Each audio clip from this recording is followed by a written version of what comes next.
경제 이슈와 상식이 궁금하시다면 경제 유캐스트 오디오로 듣는 키워드 경제. 예, 안녕하세요. 경제 유캐스트 저는 팟캐하는 김 기자입니다. 예, 지난 시간에 이어서 금융에 대해서 좀 기초부터 좀 얘기를 좀 나누고 일단 오늘은 말씀드리고 싶은 게 금융시장에 대해서 말씀드리는데 직접 시장, 간접 시장으로 구성돼 있다. 이 부분을 좀 말씀 좀 들어볼게요. 일단은 지난 시간에 그 금융은 뭐 자금을 융통하는 거, 뭐 줄여서 금융이라고 하긴 했는데 일단은 금융시장은 크게 직접 시장과 간접 시장을 나눠볼 수 있어요. 자금을 융통하는 데 있어 직접 누군가와 돈을 주고 받는다면, 그러니까 만약에 제가 윤 기자님한테 돈을 직접 빌려주면은 이게 직접 시장이 되는 거고, 만약에 그 사이에 은행이 끼어 있다.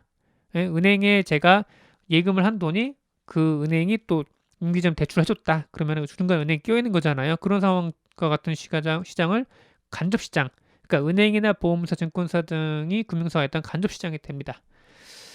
일단 직접 금융시장 같은 경우에는 사실 우리 개인 입장으로 봤을 때는 크게 와닿지 않을 수가 있긴 한데, 이거는 크게 금융사 간의 시장, 자본시장이라고 볼 수 있을 것 같아요. 일단 자금이 필요한 기업과 그 기업에 돈을 빌려준 채권 매수자가 직접 연결되는 시장이 되겠고요. 주식을 발행하기 위해 상장을 한다면 주식시장에서 자금을 조달하게 되고, 채권을 발행해서 일정한 이자를 준다면 채권 시장에서 자금을 조달하게 됩니다. 물론 이런 과정에도 금융사들은 역할을 하긴 해요. 다만 그 역할을 돕는 의미에서의 조력자이지 직접 거래에 개입하는 플레이어는 아니에요. 상장을 앞둔 기업의 주관사가 된 증권사라면 공모주의 가치를 평가하는 데 도움을 주고 상장에 필요한 컨설팅을 해줘요. 채권 발행 때도 신용평가사 같은 기업들은 신용도를 평가해주고, 증권사 등에서도 그 사전에 수요 조사 같은 걸 해서 대리를 합니다. 그래서 이런 직접 금융시장은 뭐 주로 금융사들 또 그들만의 리그라고 할 수 있겠고요. 또 이런 시장이 있어요. 환매 조건부 채권이 대표적으로 좀 얘기 들 수 있긴 한데, 금융사끼리 그날그날 필요한 급전을 주고받는 단기 금융시장, 뭐 채권과 주식을 직접 다룬 자본시장, 외환을 주고받는 외환시장, 파생상품 시장 등이 있습니다. 그래서 단기 금융시장에는 콜시장, 환매 조건부 매매 시장, 이거 환매 조건부 채권이 RP라고 하는데, 이게 사실 단기 금융 시장에서 매우 좀 중요한 시장이긴 하거든요. 이게 뭐 환매 조건부 뜻은 다시 환매가 다시 사오다가 되는 거잖아요.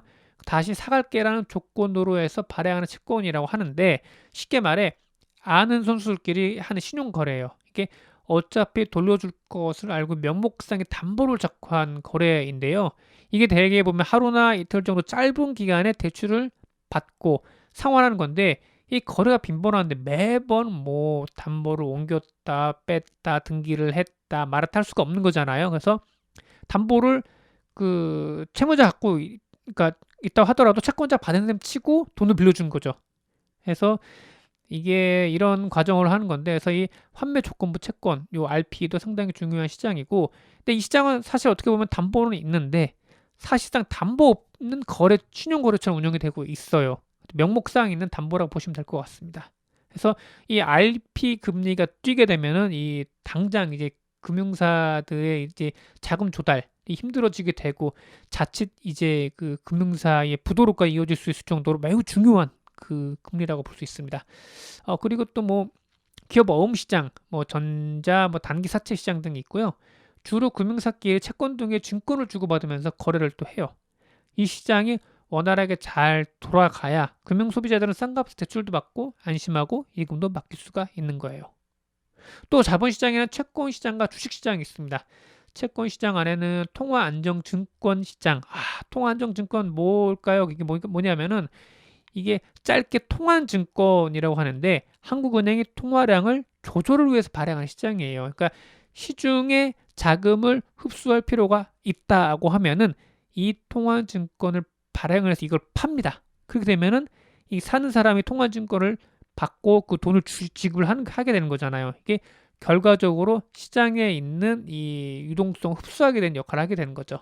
그리고 자산 유동화 증권 ABS 시장 등이 있습니다. 예를 들면 뭐 은행에서 받은 대출을 채권처럼 현금화하는 것일 수도 있고, 그다음 예를 들면 또 1년 뒤에 뭐 받을 수 있는 뭐 채권이나 뭐 자산 같은 경우를 미리 이제 그 증권화를 해서 쪼개서 파는 거라고 볼 수 있긴 하는데, 이제 유동화라는 말은 꼭 현금화라고 말할 수가 있어요. 자산 유동화는 이렇게 주택담보대출 등을 사업할 수 있는 형태로 만들어서 거래를 하게 하는 걸 의미를 하게 됩니다. 그래서 이 자산 유동화 증권 시장에는 여러분의 은행이 대출받은 뭐 주택담보대출 증권이 채권처럼 변하는데 통용될 수가 있어요.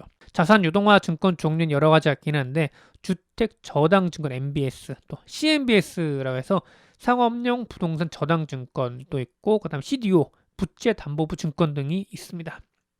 파생금융 상품 시장에는 주식 관련 파생 상품 시장, 금리 관련 파생 상품 시장, 뭐 통화 관련 파생 상품 시장, 그다음에 신용 파생 상품 시장, 뭐 파생 결합 증권 시장 등이 있어요.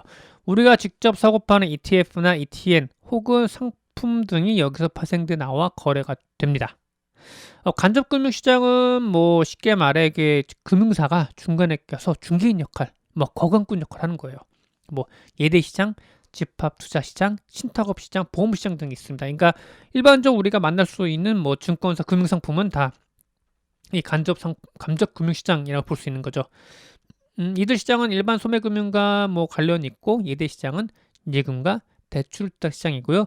뭐 참고로 예대율이라고 하면 예금과 대출의 비율이라고 합니다. 은행이 증권사에서 예금을 받아 대출해주고 그 이자 수익을 또 지급을 하죠. 이걸 예대 마진이라고 하고요. 또 집합 투자 시장은 펀드를 의미를 합니다.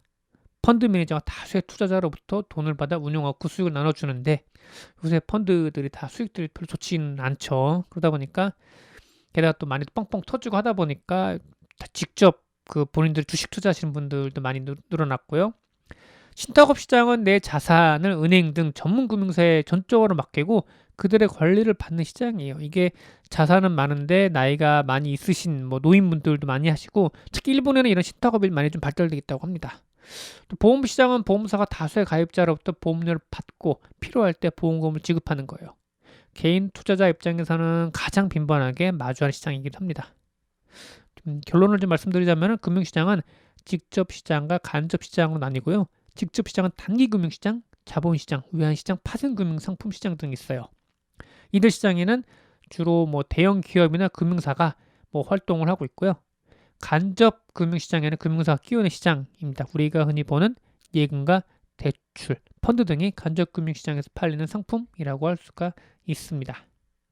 예, 오늘은 여기까지 좀 말씀을 드리고 마치도록 하겠습니다. 여러분의 구독과 좋아요는 큰 힘이 됩니다.